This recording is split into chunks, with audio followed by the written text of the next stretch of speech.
Good afternoon, everyone, and welcome to this very special edition of the Dos Leprechauns podcast. I'm Jason Hendricks, I'm Leprechaun Nate. also known as Leprechaun Jason. Leprechaun Nate here. So we're really excited to finally have our boy Dexter Williams on, the Juice Man himself. Hope you're having a great Monday. Prayers for everyone in France for the Notre Dame being on fire. Really sad news. I know a lot of people have been there before or were hoping to be there at some point, and looks like there's some substantial damage there, and at the very least, it'll never be the same. So prayers to everybody involved there, including the firefighters who are out there trying to put that fire out. Also, it's Jackie Robinson Day, so as you can see, I'm rocking the Baseballism Jackie Robinson 42 tee. Huge inspiration for us, so really cool to be able to have this from Baseballism. Later on today, the Angels will be playing. Mike Trout just tweeted it's an honor to wear the number 42. I'm sure that's goes without saying for all the different players out there that are rocking the number 42 after Jackie Robinson today. So wherever you guys are at watching the show, we appreciate you tuning in. If you're listening on iTunes or iHeart, thank you for downloading the show. Please leave a rating. We appreciate it.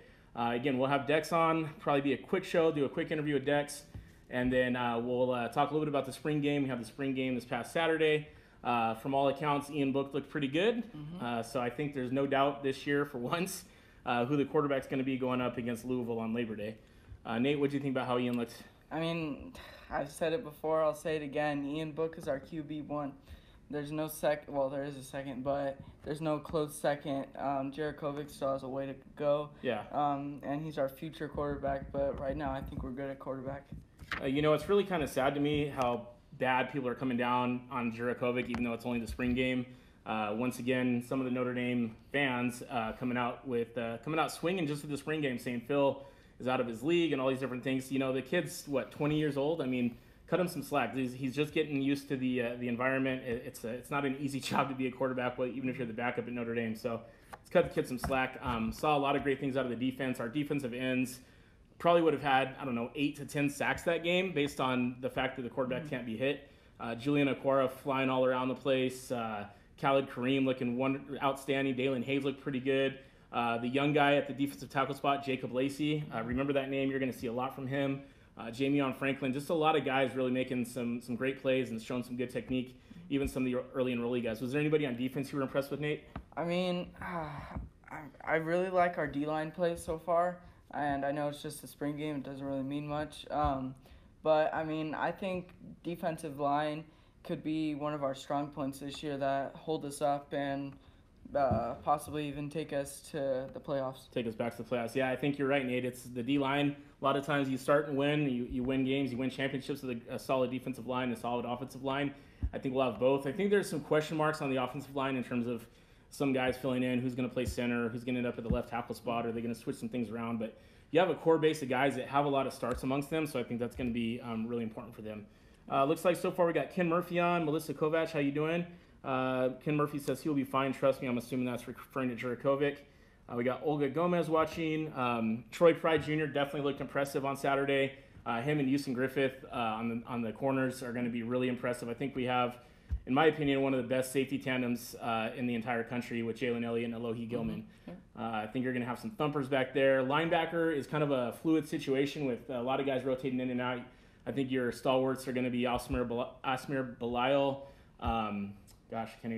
Jack Kaiser's injured, but I think he might play a little bit. Jack Lamb from Temecula is going to be playing. Shane Simon, Jordan Gidmark Heath, all guys that I think you'll see rotating in. Jeremiah Wusu will be playing a little bit too. Olga's here from Grand Rapids, Michigan. Thanks for tuning in. Anna Gaona is here as well, so thank you guys for watching. We're going to get Dex on here in just a minute. Anybody else have any thoughts on the spring game, go ahead and drop them here in the comments. If you're listening on iTunes and iHeart tomorrow, today's Monday. If you're listening on Tuesday, let us know what you think on our Twitter, Instagram, or Facebook.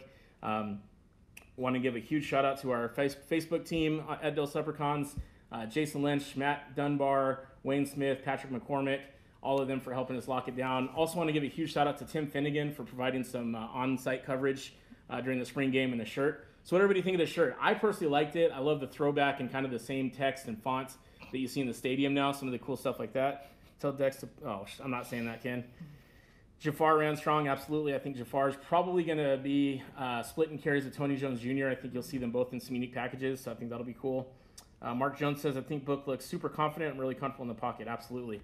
The question with Ian has been his long game, his deep ball. Can he throw the deep ball on a consistent basis accurately? I think that remains to be seen. We'll see if that gets developed by Tom Reese and Chip Long in the next few months here. Hey, Jason Lynch watching, like I said. Big shout out to those guys for helping out with the page and doing all the great graphics, everything like that. Thanks, Ken. Okay, let's go ahead and get Dex on and see what's going on in Juice Land. So as you guys know, big fans of Dex. I think everybody is. That kind of goes without saying. Awesome guy. Great with the fans. The whole nine. Right on time here, it looks like. What's up, Matt? Hello. Hey, what's up, Dex? It's Jason and Nate, the Dos Leprechauns. How you doing, man? I'm doing great. All right. Everything going good out there in Florida right now? Oh yeah, everything is going great. Everything is going great. Loving the weather. Yes, sir. A lot better than what it's like in South Bend right now. Those guys look like they had some snow coats on for the spring game last weekend. Yeah. So, hey, Dex, first of all, I just want to thank you, man. I know we've been trying to get you on for a while. I know you're a super busy guy, but really appreciate the time today. Oh, no problem. So we're going to ask you a few questions. So go ahead, Nate. You start us off. So, the first game you played against Stanford, and when you broke off the touchdown run, what was that like? It was just basically it was a lot of excitement. I would say it was a release of a lot of stress because it was just missing the first 4 games, not being able to be out there with my teammates and be able to help us contribute. It was kind of hard. It was tough. So I just wanted to make sure I was ready and prepared for that 5th game against Stanford. So I just wanted to make sure I made an impact, and I wanted to make sure everyone knew who Dexter Williams was when I came back. Yeah, well, you left no doubt on that, man. Just that first run, that was amazing. Want to jump back a little bit, and a lot of people have been asking, and including the two of us, really want to know, how's your mom doing? How's her health? Everything good right now? Oh, yes, my mom, she's doing well. We've been staying on top of her and her medicine. She's doing great. She has her days still. It's a little up and down. But majority of the time, she's still smiling. She's still strong. She's encouraging me, just pushing me to just keep going hard and not worry about her and her wellness. But other than that, she's doing great. She's doing great. Well, shout out to Cheryl Bryant, Dex's mom. She's a strong warrior, big supporter of Dex, and we're huge fans of your mom too, man. She's a great lady. Yes, amazing woman. Yes, sir. So another question we wanted to ask, we've seen on your Instagram lately, looks like you got a new addition to the family. Can you tell us about your new little pup? Oh, yeah. So her name is Olivia, but we call her Livy. She's a puppy. We got her from my mom. My mom, she wanted a puppy, and we seen one, and it was a cute puppy, and I was just like, okay. If no one's home, she would have someone to at least keep her company, just to have fun with, just to play with. And Olivia has been great company. She's so fun. We actually went swimming today. It was her first time swimming. It was so funny. But other than that, she's doing great. Olivia's doing great. That's awesome, man. I love it. Hey, so okay, next question is, I know you probably get asked this a lot, but I don't know if all of our viewers are aware, but where'd you come up with the deuces as you're running into the end zone against all these bums? It was just something I was just talking about. I said, well, actually, to be specific, I was watching Tyreek Hill. It was Tyreek Hill. He did it. I forgot who they were playing, and Tyreek Hill, he threw the deuces, and I told the guys, I said, next week I'm going to throw up the deuces, and plus we're playing Florida State, and it was a rival game, and it was just something that I seen. I was like, okay, I want to try to make it mine down one. The number 2 as well, so I was like, okay, this fits perfect, and it was just something that I did ever since. Man, you got to keep that going in the NFL, man. That's your trademark now. Yeah, that's great stuff. Got to.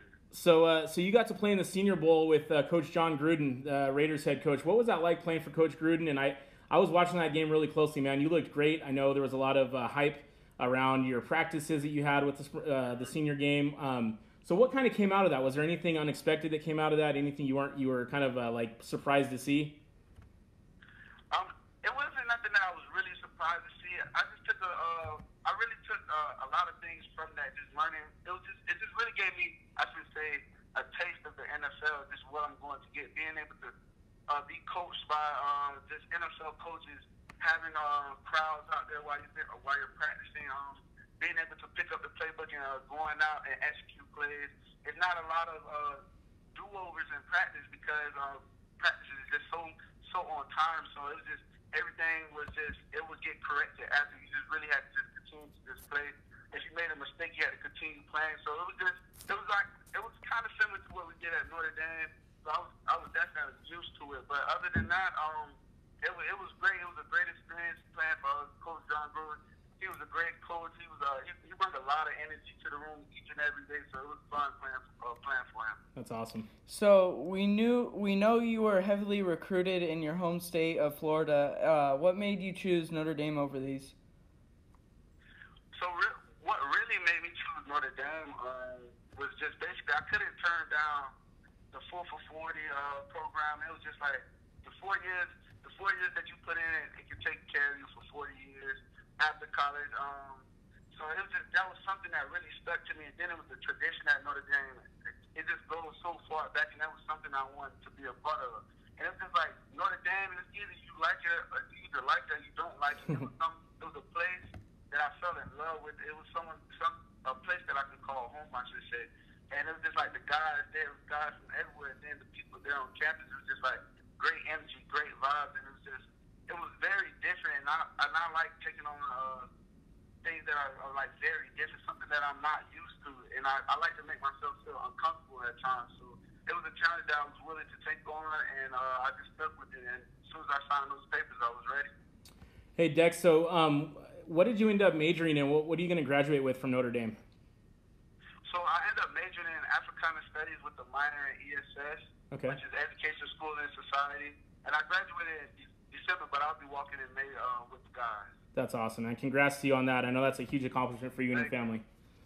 And so Coach Denson was one of your main recruiters, correct? Or was it Coach Alford? It was actually Coach Alford. Okay. Now, I know there was a little bit of, when he left, you had already committed and all that. I mean, was there ever any second thoughts when Coach Alford left to go to that other university that's in Columbus? Not at all. Then Coach Alford had talked about it, and he was just like, everything is going to be okay. You don't have to worry about anything. He knows that I'm leaving. And he just really made me feel comfortable. He was just like, just because that he's going, it doesn't mean that I committed to him. I committed to the school. And he's just like, the things that they have there for you, just like, just really just be patient, calm down. Don't stress about it just because I'm gone. Just take the time to embrace it and just take on the things that Notre Dame is going to throw at me. And ever since he told me that, it was just something that stuck in the back of my head, and I just moved forward. I didn't really dwell on it. I knew it was just something that he needed to do. It was a decision he made for him and his family. So I really had to respect that as a man. Have you had a chance to meet and talk with the new running backs coach, Coach Lance Taylor, yet? Yes, I actually got a chance to talk to him a little bit at Pro Day. He's a very cool dude, and I know he's going to take care of the guys up there. He already gives off a great vibe. He was just so cool and laid back. And also, he was just already, he told me he had watched some film, so I was already surprised that he had watched film. And then just to be able to see the backs that he has coached at Stanford, now that he's going to be with Jafar, Armstrong, Tony Jones, and the rest of those guys, I know those guys are going to do great things over these next couple of years. Well, you definitely left some big shoes to fill, as did Josh Adams last year, and you filled those shoes amicably. I think it's going to be really exciting, like you just mentioned, Jafar, Tony Jones Jr., Jameer Smith, Sebo, some of those guys. I think that you really left that running back room in great shape. Is there anybody in particular that maybe kind of flying under the radar? I think everybody knows about Jafar and Tony Jones Jr. Anybody that's kind of flying under the radar, in your opinion? The next two guys in line, Jameer Smith and Seboy. Those two guys are unbelievable backs. They would give a lot of those guys in there a lot of competition. And just with those two in the room, they're two different backs, but at the same time, they bring different things to the table, just like Jameer.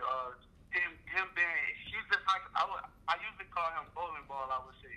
He's just like a bowling ball. He bounces off tackles, he breaks tackles, and he has a burst of speed. And his vision is good as well. And Sebo, he's a guy I would kind of say reminds me of myself. His vision, his speed, being able to get in and out of holes and turn on speed is just like, I was just like, wow, I kind of see him like myself in his shoes. So it's just like, wow, these guys are just really growing up in front of my eyes. So I just really hope those guys just continue to grind, which I know they will. and continue to just hold that status in the running back room. So for this year, upcoming Notre Dame team, how do you think they'll do without you? I feel like Notre Dame, the team just as a whole, it would do great. They had a great spring game. When I was up there watching a couple of practice, they were doing great. They were executing plays, which Coach Long really just he preaches each and every day in practice, just making sure they execute. And that was a lot of things that I seen with my own eyes out there that they were executing. The defense was playing good, and they still have a lot to work on. But at the same time, they have time. And I know as the time goes on, and those guys get together and continue to bond with each other, they will grow as a team. So going back to the NFL game for a little bit here, I know on your story you had mentioned it looked like you were at a Chicago Bears sort of like training type deal. Have you worked out with a couple different teams, and how's that been going? I only worked out for the Chicago Bears, and it was when I was up there, it was just a great vibe. It's not too far from South Bend, so I was already kind of used to the city of Chicago because I would go there sometimes. But just being at the Bears facility, it was great vibes. They actually, believe they were building a new facility as well. So I got a chance to see that. And just to be out there with those guys, there was a lot of competition. Just being able to get with the coaches and get a chance to get a feel for them, get a vibe with them, being able to just really build a relationship with them was very helpful for me. Just me to get a chance to really just feel comfortable with them, with the Chicago Bears, I should say. And I would say everything was very good. They had a lot of good feedback for me and my agent as well. So Coach Hestead being there, I mean, I'm sure he's going to put in a good word for you, right? I mean, yeah. So is there a team, I mean, I know you're a Florida guy. Is there a team that you're like, man, that would be a dream come true to get drafted to, or are you just happy to go to whoever wants to pick you up? I'm happy to go whoever wants to pick me up. Like, I'm not a guy who's picky. I just need an opportunity. And once I get the opportunity, I'm going to take it and run with it. But if I could pick one team, I always like the Miami Dolphins. There's always something about the Dolphins. And Miami Dolphins, go fans up. But I know we haven't been doing that well. But, yeah, if I could choose, I would definitely pick the Dolphins. Well, I'll say the same thing to the Dolphins that I've been saying about you all year. If you want to win, you got to put Dex in. Yes, sir. Were there any running backs that this is a question from Matt Dunbar. Were there any running backs that you really looked up to as a kid growing up? As a kid growing up, I looked up to running backs like Eric Dickerson, Le'Veon Bell, I would say, and Alvin Kamara and Keon Drake. Those kind of backs that I kind of see myself. Or sometimes I would see, like, I would take things from their game and try to apply it to my game. But those are four running backs that I really like. I love their style of play, just being able to catch, run, their vision, and also Eric Dixon, him being a great running back, his power, his speed, him being able to break defenders down and just be able to score and help his team win and big games. And Keon Drake with his explosiveness, it's just those guys bring a lot of things to the table, and I feel like I can see my in their shoes as well. Absolutely. Dex, question also is, I know you played a lot of special teams your sophomore and junior year. Have any of the teams that have been kind of poking around with your agent and you asked about, are you open to playing special teams or anything like that? Oh, yes, I'm definitely open to playing special teams. I don't care. I just want to be on the field at all times, but whenever I just want to be able to take the field and just have fun. Me being on that field, it doesn't matter if it's special teams or offense or defense, whatever it may be. I just want to be on the field. So I'm definitely going to play special teams. That's for sure. I just need to be on the field at all times. You were a killer out there on special teams, man. You'd run down the field and just go after everybody. That was great. I think that's needed. Couple questions coming in from our audience watching right now. Everybody's excited to have you on. Ken Murphy, who attended fantasy camp year number 55 last year, said what's up. Wanted to get a shout out. So Ken Murphy says what's up. How you doing, Ken? What's up, Ken? Yeah, like I said, a lot of great people here watching. Let's see what else. So we talked a little bit about special teams. Was there a big difference that you felt when Coach Polian came back into Notre Dame? Oh yes, Coach Polian, just with his experience and his dad just being a big special teams coach, he was a very big help, I should say, because of the fact um, just with his experience and his coaching and his dad just being a great, he was able to apply and help us just with a lot of things going on kickoff, and also just being able to help us just create plays and just put our team in the right position on special teams. Nice. We got another question in coming from Tim Finnegan and his son Mackenzie. They want to know what your most special moment with the team was and what your favorite place on campus is. I would say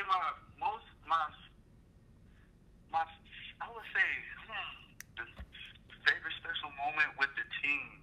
Oh, I would say it was my junior year, and we were playing Michigan State at Michigan State, and with Coach Kelly, he ripped the trophy off. I believe he rips the.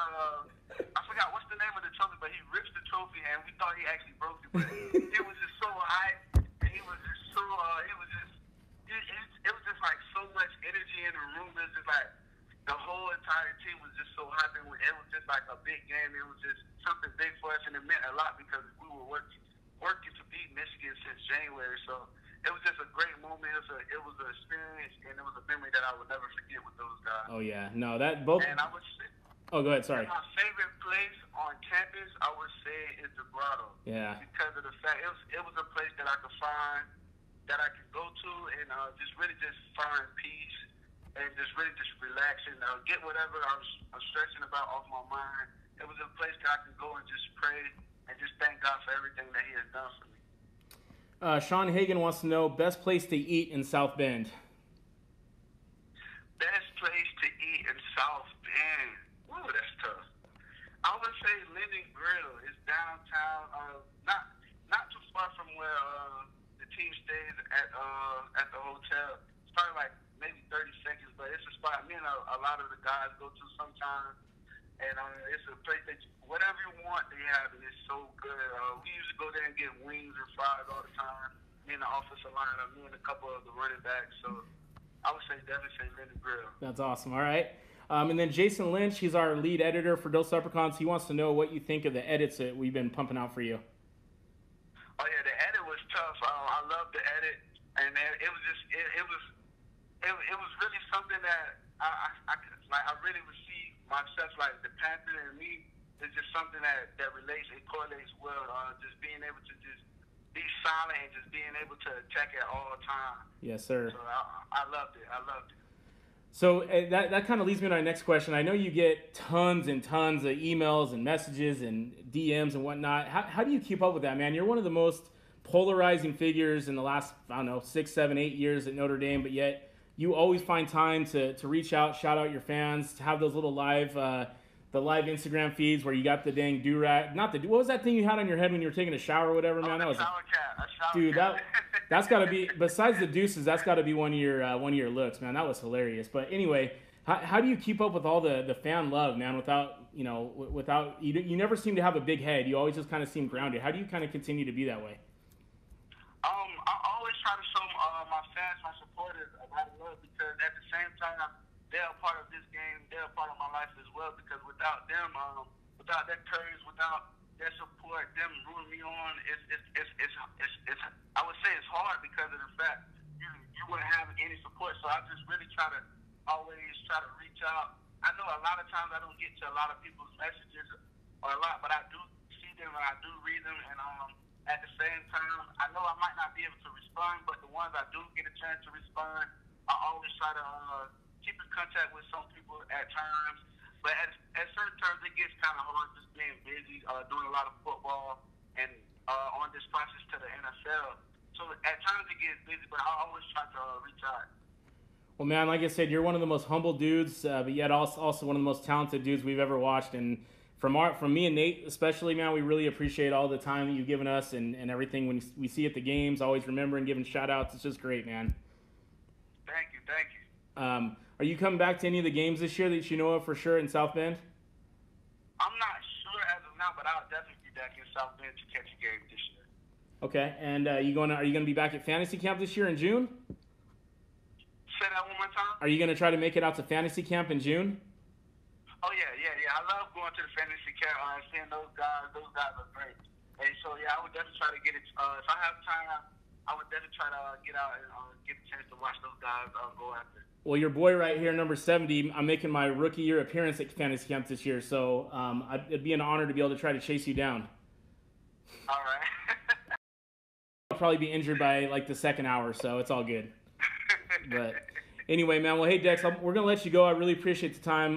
We're praying for you big time in your training to get to the draft, and then on draft day we're gonna be watching. Hopefully you'll go on that first day. If not, sometime in the second day early. We know you're gonna be successful because you're just an awesome guy. And again, really, really appreciate the time today. Thank you. I really appreciate your time as well, your support as well. Always, Dex. All right, tell your mom we said hi, and we'll talk to you soon, buddy. All right, I will. All right, take care, man. Thank you. All right. Bye-bye. Bye. All right, so that was Dexter Williams. Somebody just commented as we were talking. First of all, Scott Go Irish Adams, I will not fall down. But if it was Dex, I would definitely fall down because he's too quick. I forgot to mention, I was going to say that to him on the show, but he mentioned his favorite moment was Coach Kelly after the Michigan State game. I can't remember what the name of the doggone trophy is. Yeah. But anyways, I think he was drinking something out of it. Yeah. It was hilarious. Gatorade. Yeah, something like that. But it was hilarious to see that. But that was Dex's favorite moment. I think my favorite Dex moment was his second to last game with the Irish against SC when I was there live, kicking that ass. And Dex broke off, I think it was like a 25, 30-yard run, and two SC defenders literally tried to break towards him, and their ankle just broke. I don't know if you guys seen that. It was a sniper situation, man. It was great. So so many great moments with Dex. I'm trying to see who mentioned it here. It was somebody, one of the managers of our page said, definitely one of the most lovable players to come through South Bend in recent history. Could not agree more. You think about some of the legends. You think about the Bus, Timmy Brown, Rocket Ishmael, going back, Hanratty, Johnny Latner, all these guys. Definitely, Hall of Famers all around. But when you think about some of the personalities that come from Notre Dame, Chris Zorich, all these different guys that just have these huge, larger-than-life personalities, Tony Rice, you got to put Dex up there with that. Wouldn't you agree? Yeah, probably one of the best to interact with, talk with, hang out with, just whatever. I mean, it's just so cool that a guy like that who we're at April 15th, in about 10 or 11 days, that guy's going to literally be, most likely, knock on wood, a millionaire, right? Mm-hmm. With the signing bonus, with the world at his hands. And he's sitting here on his day off giving us some time as fans, as a fan-driven podcast. So, we've been friends with Dex, for a long, long time since he committed. I knew he was going to be something special, and this last year was really his breakout year, and he's had some troubles. Let's be honest. There's been some things, but he's resilient and he's learned from those mistakes. And I think his passion and his goal is to be able to take care of his family, and that starts with his mother Cheryl. And I think he's gonna have that opportunity. Yep. We're just so excited to continue to watch the ride. So let's go back and look at some of these comments. Jason Lynch said Pruitt might be able to catch him. That is not going to happen. Pruitt's not that fast, guys. Let's be honest. That guy's been doing pass rush stuff for the past God knows how many years. So he's gotten soft. So I'm not worried about Pruitt. Melissa Kovac said love Dex. Sean Hagan, well said. Scott Irish go, yeah, the megaphone trophy. That's right, the Notre Dame MSU trophy. And you might be able to buy him a beer before his millions. That's right. Yeah, he's 21 now. I'll buy him a couple beers. Jason Lynch said behind Dex 1,000,000%. Absolutely. Rich Go Irish Duel said can't wait to see Dex in the league. Anna Goana said stay humble Dex. And talking about the place to eat, I've never been there, so I'm gonna have to check it out on Dex's recommendation. But Sean Hagan said, okay, I've never been there before. Nice. Jeff Foley said I grew up watching Eric Dickerson. I'm 44. I'm almost 43. Remember Dickerson? He was a beast, definitely. Let's see who else we got here. Dex to Pittsburgh Steelers could use you at running back. Man, Dex would be a great fit with Pittsburgh. I could totally see that with right behind James Conner, the Pittsburgh grad. So Nate, any closing comments about Dex? Anything that we didn't get to ask, maybe you had on your mind? He's just a great player, great person. Yeah. He still is, but I think if anybody passes up on him, then that's a huge mistake. We're gonna look back on when he gets drafted. We're gonna look back on this time and look at all the teams that passed up on him, and we're like, "What are you doing?" Yeah. It's gonna be a Tom Brady moment. Whoa. You want to calm down there a little bit? No. But I do want to say, let's talk a little bit real quick before you get off here. Let's talk about the guys that are going to be drafted. If you guys want to chime in on that, you can call in 951-206-9403. The phone number is right there on the title screen here of the show. let's talk about the guys that are eligible to be drafted. You know, you got Jerry Tillery, Julian Love, Dex, Alize Mack, Alex Bars, Sam Mustipher, Nick Wisher. You got a lot of guys that I think are guys that could really contribute to some NFL teams right away. Yeah. I'm going to say Jerry Tillery would probably be the first name called for the Irish. I could literally see him going first round. You know, he's a guy that I think could fit into a lot of different schemes. He had a great pro day. He had a great combine. Big kid, fast, has a lot of playing time under his belt. So Jerry Tillery, I think, would be the first guy to go. I think he's going to be a first rounder. What do you think? Yeah, I mean, this may be a little biased, but I really think he goes to the Chargers. We need another defensive lineman, so I mean, why not? Yeah, you know, it could be. You know, you got Isaac Rochelle, by the way, former Irish player, former guest of the show. He just re-signed a contract, so congrats to Isaac. But yeah, I could see Jerry Tillery being a nice fit for the LA Chargers. Julian Love, I could see him going anywhere as late as the mid-first round to late second round, anywhere in between. It kind of just depends on what kind of corner you're looking for. I mean, he's a guy that's going to be quick. He's going to play the ball well, but he may be a little bit undersized. So I think you kind of see where that goes. Dex, I think, will be our third guy that goes, followed by Alize. I think Tavon Coney, I think, will go after both Dex and Alize. And then I think Bars and Mustipher and Wisher will probably be non-roster invitees that'll get a chance to break camp with the team, and I think they will. Alex Bars, if he hadn't suffered that nasty injury, I think he'd be a first, second round guy that you're talking about right now. Scott Go Irish Adams said Tillery is probably the only one to go in the first round. Probably. Olga says, what do you think about Justin Yu? And